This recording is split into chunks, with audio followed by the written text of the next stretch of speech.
ആദ്യമായിട്ട് ആരാവും ലിപ്സ്റ്റിക്ക് കണ്ടുപിടിച്ചതും ഉപയോഗിച്ചതുമെന്ന് എപ്പോഴെങ്കിലും നിങ്ങൾ ചിന്തിച്ച് നോക്കിയിട്ടുണ്ടോ? സംഭവം കുറച്ച് രസകരമാണ്. ഏകദേശം 5000 വർഷങ്ങൾക്ക് മുമ്പ് സുമേറിയക്കാരാണ് ലിപ്സ്റ്റിക്ക് കണ്ടുപിടിച്ചിട്ടുള്ളത്. സുമേറിയൻ രാജ്ഞിയായിരുന്ന സുബാദാണ് ആദ്യമായിട്ട് ലിപ്സ്റ്റിക്ക് കണ്ടുപിടിച്ചതും ഉപയോഗിച്ചതും.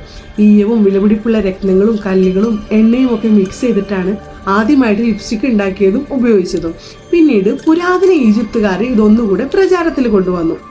അതിനുശേഷം ക്ലിയോപാട്ര രാജ്ഞി പ്രത്യേകതരം പ്രാണികളെയും ഹെന്നയും ഒക്കെ മിക്സ് ചെയ്തിട്ട് ഒരു പ്രത്യേകതരം ലിപ്സ്റ്റിക് ഉണ്ടാക്കി ചുണ്ടുകളിൽ ചായം തേച്ചതായിട്ട് ചരിത്രങ്ങളിൽ പറയപ്പെടുന്നുണ്ട്.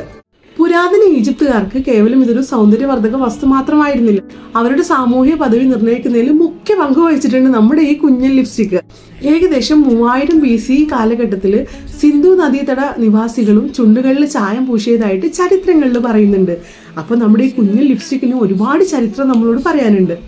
നിങ്ങൾ എപ്പോഴെങ്കിലും ചിന്തിച്ചിട്ടുണ്ടോ ഈ കുഞ്ഞൻ ലിപ്സ്റ്റിക്കിന് 5000 വർഷങ്ങളുടെ ചരിത്രം പറയാനുണ്ടാവുമെന്ന്? അപ്പോൾ ഇതുപോലെയുള്ള രസകരമായ വീഡിയോസ് അറിയണമെന്നുണ്ടെങ്കിൽ എൻ്റെ പേജ് ഒന്ന് ഫോളോ ചെയ്യണേ. പിന്നെ നിങ്ങൾക്ക് ഇനി അടുത്തത് എന്തിനെ കുറിച്ചാണ് അറിയേണ്ടത് എന്നുള്ളത് കമൻറ്റ് ചെയ്താൽ മതി. അപ്പോൾ അടുത്തൊരു വീഡിയോയിൽ കാണുന്നവരേക്കും ബൈ.